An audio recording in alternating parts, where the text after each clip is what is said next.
Përshëndetje dashur shikues, mirë se vini në Agora News. Do të flasim mbi protestën dhe përplasjen e fundit që ka nisur mes protestuesve dhe policisë dhe sa i përket kësaj përplasje në aspektin politik me Edi Ramën dhe ku po shkon vendi.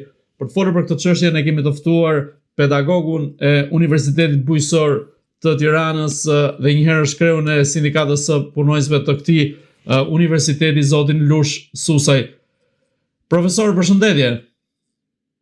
Përshëndetje dhe ju falenderoj për kontributin që jepni në gjallërimin dhe në realizimin e objekteve fisnike e kombëtare të protestës mbar popullore që ka filluar e sash në ditën e 31.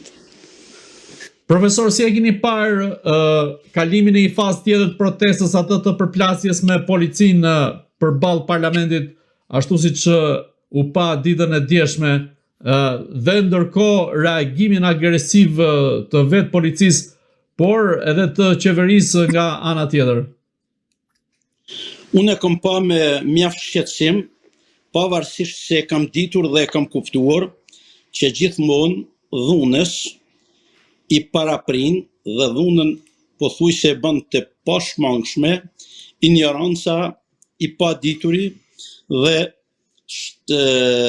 strukturat shtetërore dhe administrative të kalbura nga korrupsioni, nga padia edhe nga nepotizmi, të cilët mendojnë se shteti është i tyre, Shqipëria është e tyre, pushteti, karriget janë të tyre, vota e popullit nuk ka rëndësi, mendojnë se e kanë çiflik tyre dhe do bëjnë si duan, ndërsa është krejtësisht realitet tjetër. Por nuk duhet harrojmë që dhunës që filloi, që u shfaq tek parlamenti, i ka paraprir një incident shumë i rëndë me datën 29 qershor tek godina qendrore e Universitetit Politeknik Tiranës, në momentin që po fliste zëvendës presidenti i Këshillit të Europës Nikolas Stefanuta. Dhe ishin 5 eurodeputet, unë isha aty dhe unë po një gjë me vëmendje kur një protestues që ishte në krahun tim, një funksionari i mirë i administratës të shtetit shqiptar, që jeton sot në Amerikë, por që vetëm ja ka nderuar karrikën dhe funksionin e ligjit shtetit shqiptar, më tha, profesor, tha shiko, tha çfarë po ndodh ke universiteti, dhe unë hodha syt aty në katin e 5 dhe shikoja që studentët kishin varë një banderol të gjatë ku shkruaj ju erdhi fundi. Nërsa në katin e 5 aty tek balkoni po provorishin studentët. Dhe në atë moment pash që banderola u shkput dhe ra, edhe disa protestues shkuan drejt godinës së universitetit. Unë atëherë nuk mund të qëndroja më duke dëgjuar eurodeputet, por shkova edhe vetë ke studentët dhe mra me pa me qenë dëshmitar okular dhe me pa nga afër gjithë ngjarjen që u zhvillua nga burrje deri në katin e 5 të godinës së universitetit, përpjekjen e studentëve për të mbrojtur banderolën dhe kauzën e drejtë të tyre, të drejtën e protestës, për të reaguar ndaj mjerimit në sistemin arsimor, në sistemin e bujqësisë, në sistemin shëndetësor, në çdo sistem të shoqërisë. Dhe pash aty për shembull që studentët u provokuan, sepse kur studentët po vendosnin banderolën, një punojës i sigurisë ai policisë, nuk e di se kush, i kishte mbyll me qelës nga jashtë. Dhe në fakt ishte i provokim i ulët që po mos ishte zgjuarësia e studentëve dhe e disa njerëzve që qëndruan aty dhe që isha prezent dhe kamerat e televizionit atë natë me datën 29 qershor kanë filmuar çdo lëvizje, çdo fjalë në ato shkallë të universitetit, po mos ishte domethënë mund të kalonte në një incident shumë të rrezikshëm. Po ata fatin që më nifnin policët, më nifnin studentët dhe gjithë fjala ime nga kati i parë deri në katin e 5 ishte mos provokoni, mos dëmtoni asnjë sen dhe jo dhunë në mjediset e universitetit. Derisa arritëm aty sa vetëm studentët mrena, të tjerët jashtë, dhe ma besoni gjithë ajo natë e tensionuar, ka përfunduar vetëm me një kornizë, me një fotografi e një kornizë xhamit thyer, asnjë lloj dëmi tjetër, asnjë lloj hatërmetje, asnjë lloj incidenti tjetër. Pra, provokuan policia, padia e policisë, ndoshta jo sistemi, por ata që ishin aty, sepse më ka ndodhur diçka që s'm kishte ndodhur kurrë.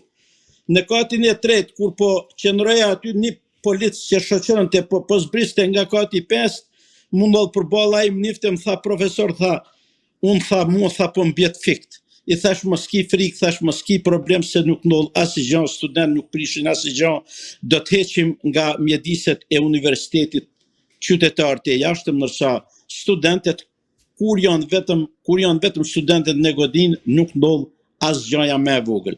Dhe e kuptoni se provokimi ult se çfarë mund të sjelli pastaj në pasojat e tjera. Studentët tregojnë kulturën e tyre, nuk ndodhi asgjë.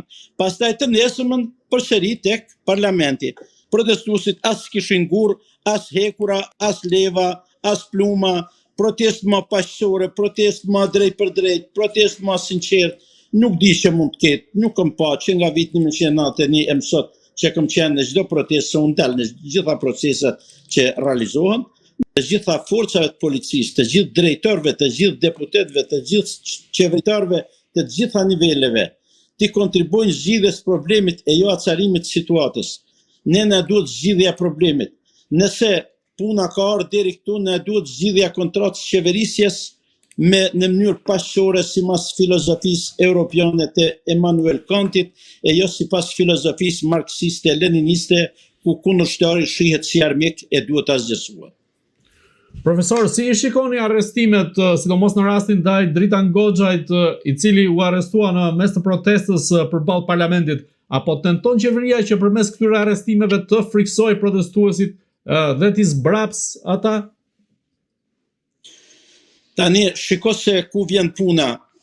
Nuk është të thonë që në një protest ku morë një pjesë 100.000 apo 200.000 vetë nuk ka incident, e mbase për të shuar incident në momentit mund të duhet edhe në një arrestim.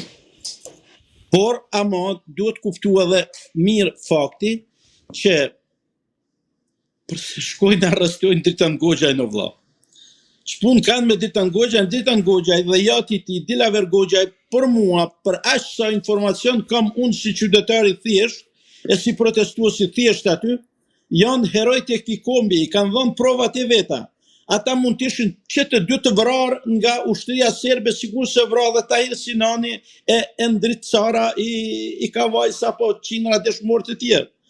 Po si shkojnë i arrestojnë këta vlla, apo shohin një grua që mban për besimin e vet, e kulturën e vet, mban një veshje dhe thonë kjo ishe Benirant, apo shohin një besimtar me mjekër apo pa mjekër, e thonë ky ishe Benati. Po nuk duhet lejuar kur që element të tillë provokativ të arrijnë funksionet apo porosit që janë dhënë apo që mund t'jepen nga qendrat antishqiptare. Duhet kuptojmë, qendrat antishqiptare, çdo njeri antishqiptar, çdo funksionar i shtetit që ka zemër e shpirt të ndyrë antishqiptare, mund të jetë i interesuar për incident, ndërsa nuk ka kur shanse që t'jetë i interesuar për incident as edhe një protestues që dele proteston, mbledh mbeturinat, shishet e hedhuna për tokë, shkon duke përshnet, shkon duke përqafuar fëmijët, shkon duke i dhënë kurajo shtetërore, duke bërtit, mos provokoni, mos thyeni xhama, mos bani dëme. Çka kujtojnë këta ignorant që kanë të bëjnë me një popull pul e të mashtruar e që nuk di me ju kundërpërgjigj dhunës. Po këta duhet jenë aq të zgjuar që kur mos me provokua dhunë, se ti në rast se arreston të pafajshmit, e i tërheq zvarr, e i shkel me kam, apo ti duhet dish që njerëzit protestojnë, se gjithkush e quan veten një lloj me atë që ka dalë në protest. Unë dal në protest, rri 3 orë, 4 orë në protest saq me mbaj gjujtë dhe forcat e mia të kësaj moshe, dhe gjatë kësaj kohë për mua çdo protestues është vllai im. Unë e quj vetën, unë nuk dal në protest me bon sehir, po dal në protest me dhanë forcë kurajo, sikur se edhe me marë forcë e kurajo për një qëllim përbashkë që është mbi gjitha vëllezër, rikthimi i funksioneve të Republikës, rikthimi i demokracisë, rikthimi i pluralizmit real, boll me fiktivitet, me korrupsion, me nepotizëm, me krahinizëm, me hajdutëri të pa shembull e që nuk e ka pa kur ky shtet dhe ky kom. Një të tillë situatë ne nuk e kemi përjetuar as në kohën e diktaturës komuniste. Prandaj duhet lavdruar Zoti edhe çdo çdo protestues, shqyr që filloi dhe u reagoi Shqipëria. Ne nga mungesa e reagimit jemi quajt popull i vdekur, popull që flajm gjumë, popull që nuk durojmë deri edhe me na futë pingën gojë. Tani që reagojmë, dalin ca ignorante apo qendra anti-shqiptare që kërkojnë me përgojue e me na ngatrua me njeri tjetrin, e me na detyrua me thyje xhama apo dyert institucioneve tona. Jo kurr. Protestuesit nuk thyejnë asnjë vazo. Protestuesit kanë vezë e domate. Kujt të shkoj shpirti për vezë e domate të vinë të më thonë fajtor i smunjes apo i ngjarjes ki jam unë. Vezja domata nuk vrasin askën. Vezja domatet janë të gjitha mbi poshtërsinë dhe mbi sistemin e mizerjes që ka ndërtuar kjo klasë e ndyrë politike anti-shqiptare, anti-europiane në këto 36 vjet dhe nuk ka çfarë i heq kush njerit apo tjetrit, është në blok. 36 vjet kohë humur, 36 vjet mizerie shtetërore mbi pronat, mizerie shtetërore mbi demografin, mizerie shtetërore mbi akademin, mizerie shtetërore mbi sistemin arsimor, super mizerie shtetërore mbi mjedisin e bujqësin.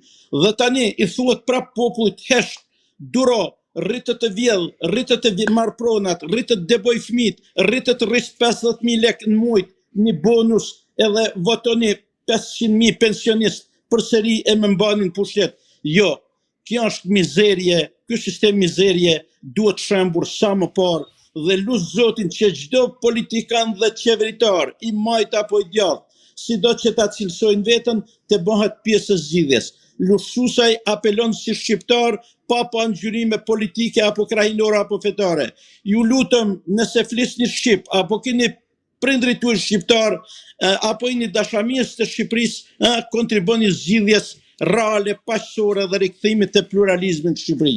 Dhe mos provokoni, mos dhunoni protestuesit dhe askën që proteston e reagon kundër padrejtësive. Profesor, pse Edi Rama tregohet kaq i fortë me të doptit, kryesisht pra me qytetarët shqiptar, dhe është shumë i dobët për bandave kriminale?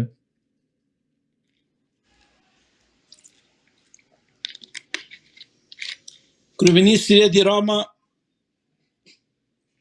nuk ka as forcë as guxim me i vënë kamën fyt popullit shqiptar, por druj, sikur se thot popullsia e Tiranës ku jetojmë e punojmë prej 45 vjetësh, druj thonë që mbi kokë dhe rreth qafës ka padron të tjerë dhe vargore të tjera, zinxhir të tjerë.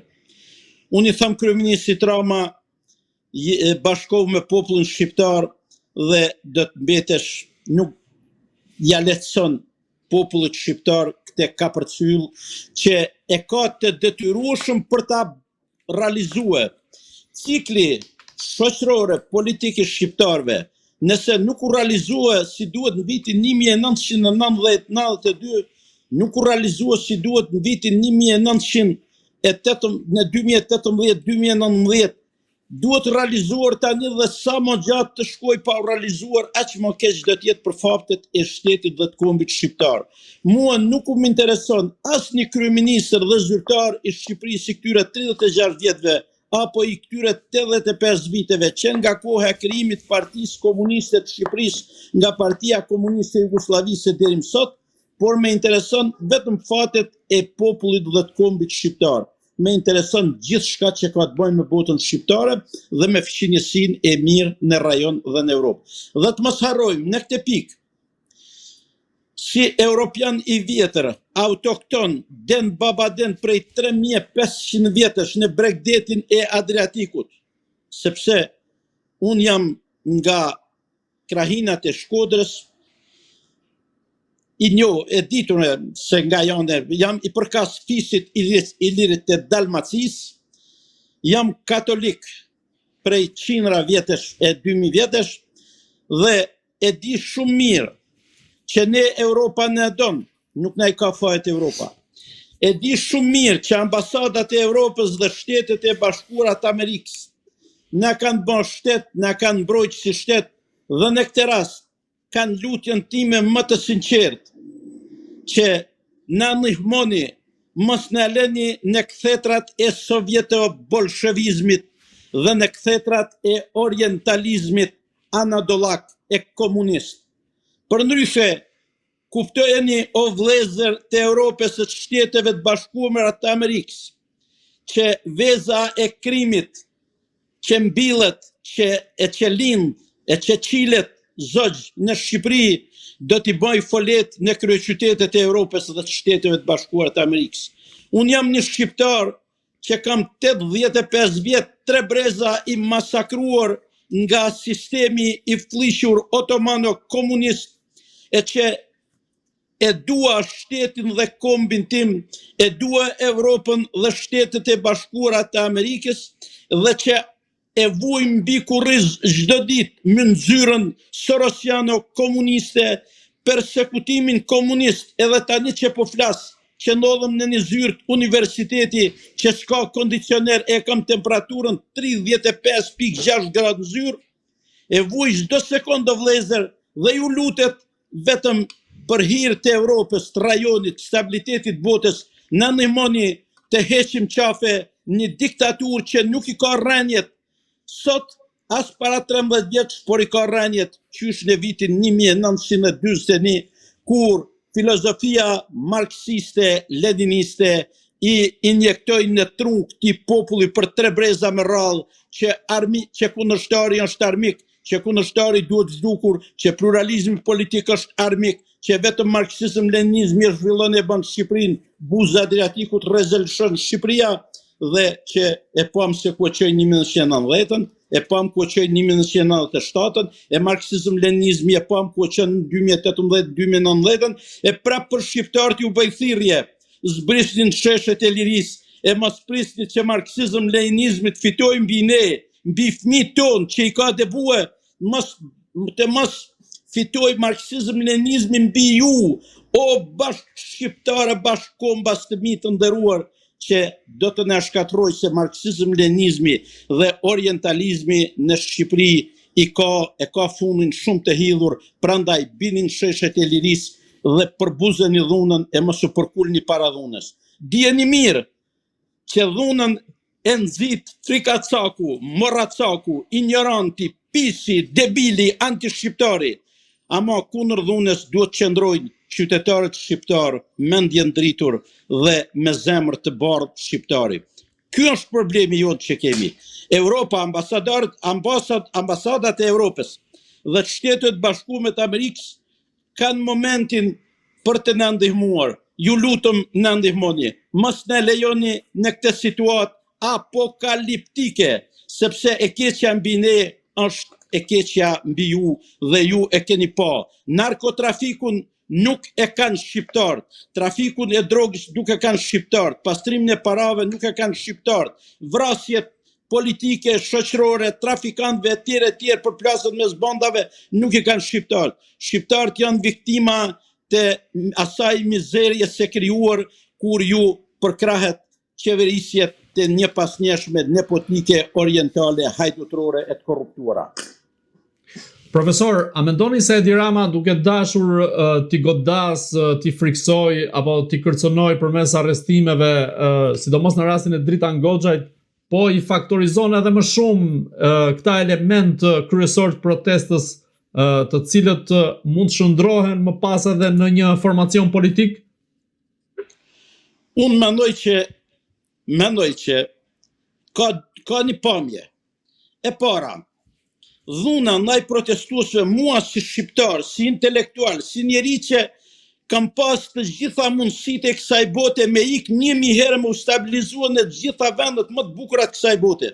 Edhe sot që jam 63 vjeç, profesioni im është ndër profesionet më të kërkuara e më të lakmuara të kësaj bote.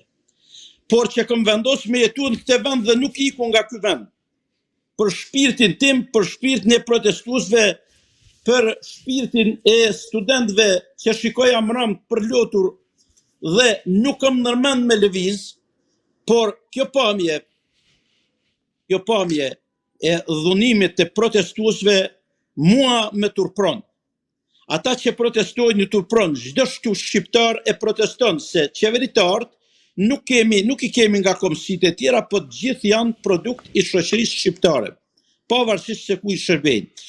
Dhe unë ndihem i turpruar nga dhuna në protestë, sikurse ndihem shumë krenar me qytetarin e protestuesve, edhe pse protestuesit kanë, secili prej tyre ka një hall shumë të madh. Diku i ka ikur prona, diku i ka vdekur i dashuri për mungesë ilaçesh, dikush është i cenuar në pagë, dikush është i cenuar tek të drejta e punësimit, dikush është i kërcenuar po tek kushinin apo vllajin apo nipin apo mbesën nga puna. Pra, të gjithë protestuesit janë të kërcenuar. Dhe unë them që Edi Rama nuk mund të jetë aq i paditur sa të mos e kuptoj që dhunën e shkakton i padituri, ignoranti, frikacaku, i ligu, dhe nuk e shkakton kur i dituri dhe qytetari. Dhe në këtë trajektore të cilën luti Zotin që të mos atakoj kërkun tagent as kotagent me dhunën, luti Zotin që në këtë trajektore të mos ketë dhunë, po të ketë arsye shtetërore e politike, të ketë vlerësim dhe ndërgjegje të lartë politike e shoqërore për me kontribuar zgjidhjes. Sepse agravimin e dhunë gjithmonë ky popull ka njoft genocid e luftra shfarose, por ama në fund ka shpëtuar populli. Klasat politike të gjitha janë groposur në dhunën që kanë mbjellur vetë. Prandaj them që unë nuk besoj tek dhuna. Dhe këshilla ime, sikur po të më dëgjon të Edi Rama, është që banu pjesë e zgjidhjes dhe të mos të heqin dorë nga çdo segment dhune dhe nga ata njerëz që i kanë dalë jashtë komandet. Ta të kontrollojnë dhe njerëzit që i kanë dalë jashtë komanda apo institucionet t'ia lënë popullit, sepse populli i sistemon vetë të gjithë ta koka që mund t'jenë edhe koka turku që guxojnë me ushtruar dhunë apo me la hesapet për llogaritë e tyre. Shqiptari nuk ta fal as dhunën, as vrasjen, as pikën e gjakut sot e 1000 breza. Këtë duhet ta ketë qartë. Atëherë se çfarë llogarie bojnë kur tërheqin tjetrin zvarr, vetëm kjo një kategori e ulët ignorantesh mund ta dinë. Unë nuk arrij dot ta kuptoj. Profesor, në optikën tuaj, a mendoni se protesta po shkon drejt përshkallëzimit dhe a do të prodhoj kjo protestë një formacion politik më pas dhe a mund ta drejtoj Dritan Goxha këtë formacion politik? Unë mendoj që kjo protestë me patjetër kjo protestë edhe deri më tani ka dhënë një efekt shumë të fortë. Të paktën i ka treguar klasës së ndyrë politike që pavarësisht nga sorollopi mediatiko, historik, e spionazh, e patronazhist, që ka rreth rrotull, se cila është fytyra e vërtetë e tyre. Por unë mendoj dhe besoj, jam shpresë plot që kjo protestë do të përfundojnë në një produkt të ri politik, të përbërë nga njerëz pa të kaluar kriminale dhe nga njerëz unë gjithmonë përdori shprehjen njerëz me faqe të bardhë e me duar të pastra. Shqipëria të tillë njerëz ka plot. Në Shqipëri kanë 36 vjet që kjo kategori intelektualesh, djemësh, vajzash, burrash të shquar, me nder, me dignitet, me faqe të bardhë, me duar të pastra nuk janë përfill. Kemi 35 vjet që jemi qeverisur nga horra, nga morra, nga pisa, nga parazit, nga derra, nga lukuni ujqërisht të pangopur me pronat e shqiptarve e me vujtet e shqiptarve, dhe unë shpresoj që kjo lëvizje popullore do t'i qoj në një produkt politik ku në objektiv i parë themelor në sytë e popullit shqiptar do të jenë orientimi ose qasja drejt një qeverisje me duar të pastra, me fytyra të pastra, me njerëz me zemër të pastër shqiptari. Ndërsa sa për Dritan Goxhajn, kam një respekt jashtëzakonshëm për ata dhe për çdo djalë shqiptar që ka vu pushkën krahut e ka dalë në mbrojtje ballë për ballë me ushtrinë serbe në mbrojtje të Kosovës dhe qeshtjes kombëtare. Kam respekt për çdo shqiptar që ka dhënë një pikë gjaku, kam respekt për çdo shqiptar që ka dhënë një tas me dhall apo një copë bukë për luftën, apo një strehin në një familje kosovare të debuar, por unë nuk mendoj që Dritan Goxhaj i ka mundësit për ta drejtuar e për të qenë në krye të kësaj lëvizje. Kjo lëvizje kërkon një produkt politik të një formati tjetër me Dritan Goxhajn, i cili për mendimin tim, në vlerësimin tim shkencor, filozofik, popullor, tradicional, ka një format shumë të lartë patriotik, por koha e Pushkës është koha e shkuar, tani është koha të krijojmë shtetin, e të ndërtojmë shtetin demokratik, pluralist, të cilin duket që e fituam vitin 1990, por në vitin 1991 fituam vetëm lirinë, ndërsa ne pluralizmin dhe demokracinë nuk e fituam, nuk e ndërtuam dot. Betejën themelore ne akoma nuk e kemi fituar. Me këtë protest duhet një produkt politik që të fitoj betejën themelore, rikthimin e pluralizmit real. Në pluralizm real hapet rruga drejt votës. Vota është verdikti i popullit dhe populli nuk gabon kurrë.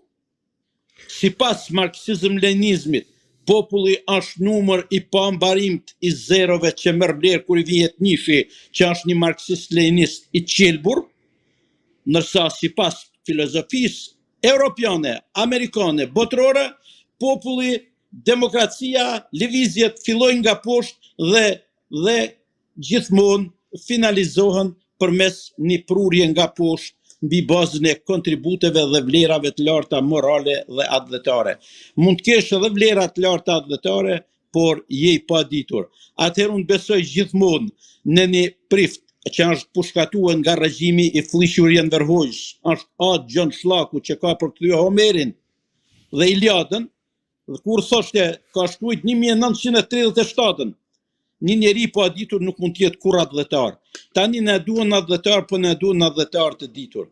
Në 1912-ën kemi qenë popull analfabet, ama 10 ministrat e qeverisë së parë të Ismail Qemalit që ka jetuar nga nëntori 1912 e deri në muajin maj të 1913, vetëm 6 muaj, kanë qenë 10 ministra elita më e bukur, më e bekuar e më e mirë e Shqipërisë, e pa shritur, e pa njollosur, me asisen e që i shërbyen kombit që në vitin 1913 bota e ndyrë orientale e shembi përsëri për tokë, duke e kthyer shtetin shqiptar në një rrokad që edhe sot mas 110 vjeç nuk po gjejmë vend. Prandaj, kjo protest luti Zotin dhe unë siç njëri nga protestuesit unë i kontriboj që të bëhet realitet, loti i kthjellët në syrin e asaj studentes që me 29 ishte ulë në shkollë dhe një bjonde i shkonin lotët për faqe, të bëhet realitet ndërtimi i shtetit shqiptar.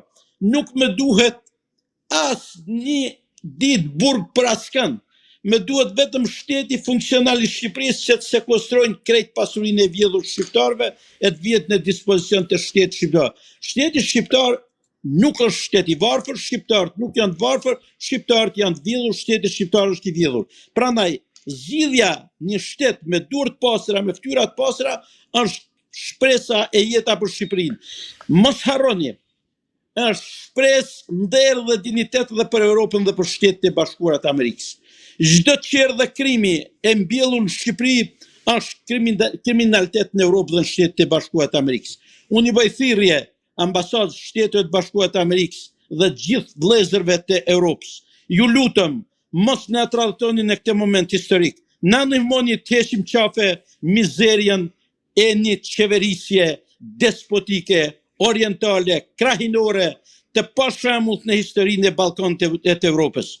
Ne nuk e duam për qeverisjet orientale në Shqipëri që është pjesë e Evropës kanë fund të hidhur. Ky fund i hidhur mos e leni që të vinë më vonë, më mirë tash se më vonë, më mirë tani se më vonë.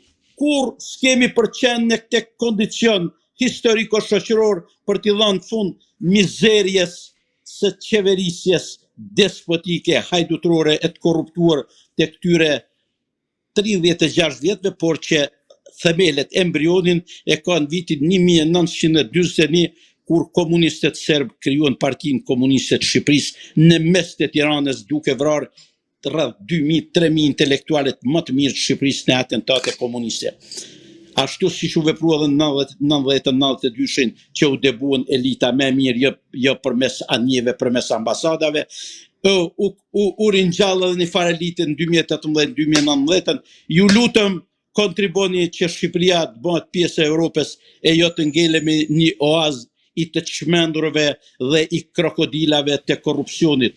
Nuk i bën mirë Europës as rajonit Ballkanit një kthnet orientale në mes. Kjo do të jetë oazë sëmundjesh e dëmtuesish të pashërueshëm. Prandaj Europë, Shtetet e Bashkuara të Amerikës, vende mike të Shqipërisë, na ndihmoni ta heqim qafe këtë kolerë shoqërore e politike që na është ngulur si guzh. Profesor, duke mbetur te argumenti se çfarë do të prodhoj protesta, a mendoni se protestat e vazhdueshme do ta çojnë Edi Ramën drejt krijimit në një qeverie teknike, e cila më pas do të menaxhoj vendin për ta çuar Shqipërinë drejt zgjedhjeve të parakohshme në mënyrë që të realizohen edhe kërkesat e protestuesve? Është një lloj, sikur shtrohet pyetja, se përballë një lumi shumë të rrëmbyeshëm dhe një ure të dobët sipër, ti do zgjedhësh me kalu nga ura.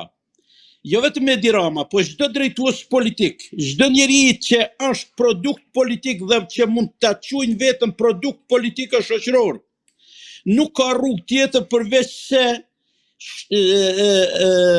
zgjidhjen e qetë të situatës dhe kalimin e vendeve drejt një qeverisje teknike të papërlyer me mëkatet e shëmtura të qeverisjeve 36 vjeçare, njerëz me fytyra të reja e me duar të pastra, të cilat do t'i hapin rrugën zgjedhjeve të reja, pra pluralizmi politik, kjo situatë plurale, këto forca politike pluraliste dhe forcave të reja që do të linin në vazhdin e kësaj proteste, të shkojnë dhe të provojnë votat e tyre në elektorat. Vetëm vota në elektorat i jep legitimitet qeverisjes dhe rikthimit real të pluralizmit. Pluralizm fiktiv, Shqipëria është dhe do të jetë vetëm më keq se në diktaturën komuniste. E kam thënë dhe them hapur, e diskutoj 24 orë rresht se kam problem fare që janë shumë më të ligj e më antishtetror. Kjo këta pushtetar të fiktivitetit oriental bolsheviko-komunist se sa ishin zyrtarët e qeverisë së Enver Hoxhës. Ata ishin më të ndalur dhe kishin pak më shumë frikë. Nësa këta nuk kanë frikë fare më shokujmë. Këta janë të qelbur fare, këta nuk din nga ti kapish. Këta kudo që ti kapish, u vjen era korrupsion, nepotizëm, ignorancë, flagrancë, idiotizëm. Këta janë njerëz të shëmtuar, janë durë të zeza e faqet zeza. Prandaj them, nuk ka rrugë tjetër. Çdo njeri që kërkon rrugë tjetër për të qëndruar në pushtet apo për të ardhur në pushtet e ka gabim dhe unë nuk ja këshilloj asnjë rrugë tjetër përveç se qeverisë teknike dhe zgjedhjeve. Çdo ardhje në pushtet pa votën e popullit e ka fundin e hidhur. E pa marrëdhja në pushtet me grykën e pushtë në 97-ën. E kemi pa ardhja në pushtet me grykën e pushtë në 45-ën deri në 51-shin. E kemi pa ardhja në pushtet përmes dhunimit 3 herë radhazi të zgjedhjeve elektorale. E kemi pa në vitin 1996, se si u ngjiz 1997. Mos harroni që edhe kjo situatë tani është krijuar nga dhunimi dhe vjedhja radhazi dhe pastër ditën për diell e 2 palë zgjedhjeve elektorale, atyre të 2021-shit dhe të zgjedhjeve të fundit të 2025-s. Ne nuk duhet të themi i kishim sytë e mbyllur e nuk i pam. Nuk mund të themi nuk ishim këtu e nuk e ditëm. Ne nuk mund të bëjmë sofizma, ne nuk mund të bëjmë si struci me fut kokën në rand e me pa kur të na shqyjnë nga mbrapa. Jo, duhet bëhemi të vetëdijshëm. Lotët në sytë e studentëve nuk janë lot frike. Kjo qeverisje dhe qeverisjet e ndyra të këtyre 36 viteve duhet ta kuptojnë dhe ju bëjnë thirrje. O njerëz, nëse ju ka ngelur 2 gram mend, kuptojeni që lotët në sytë e studentit nuk janë lot frike. Lotën në syrin e atij që ka dalë në protestë e nuk e dia kthehet i gjallë në shtëpi, por e ka lënë kostumin e varur në dollap që edhe në rast se vdes me i pas rrobat me vesh. Lotet në këta sytë e këtyre njerëzve o shoku nuk janë frikë, mos i lexoni si frikë. Dhe pranaj them që ti kontribuojmë zgjidhjes. Dhe pranaj është hera e tretë që bëj thirrje dhe një amanet si europian i vjetër. Unë nuk jam, unë dhe familja ime, shumica e shqiptarëve, nuk jemi këtu pasardhës të ushtrive pushtuesve, as pasardhës të kolonëve të ardhur gjatë shekujve. Unë jam autokton dhe i bëj thirrje të gjithë vëllezërve të Evropës dhe shteteve mike të Shqipërisë, Shteteve të Bashkuara të Amerikës. Na ndihmoni që të mos shuhemi si kombë dhe si shtet, sepse nuk do të jetë vetëm dëmi jonë, por do të jetë në radhë parë dëmi i Bashkimit Evropian dhe Shteteve të Bashkuara të Amerikës. Profesor, si shikoni rolin e SPAK-ut ku protestuesit kanë dorëzuar në SPAK librin e Edi Ramës, dosja e Shqipërisë siç e ka quajtur ai, në të cilën ka hartuar gjithë mënyrën e zhvillimit nga veriu në jug të Shqipërisë, ku ka menduar për ndërtuar resorte dhe kulla?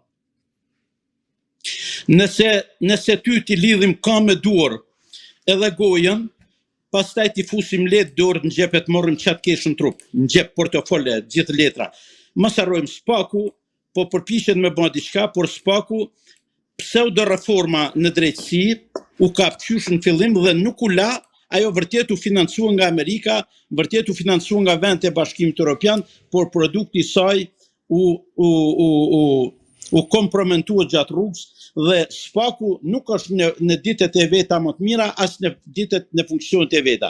SPAK-u nëse do ishte një organ i pavarur, do të arrestonte ministrat e korrupsionit, që nga zëvendës kryeministria, ministria e bujqësisë, ministri i minjerave, të gjithë këta që janë bën miliarder me prona e me resorte e me vila, e deri tek kryeministri.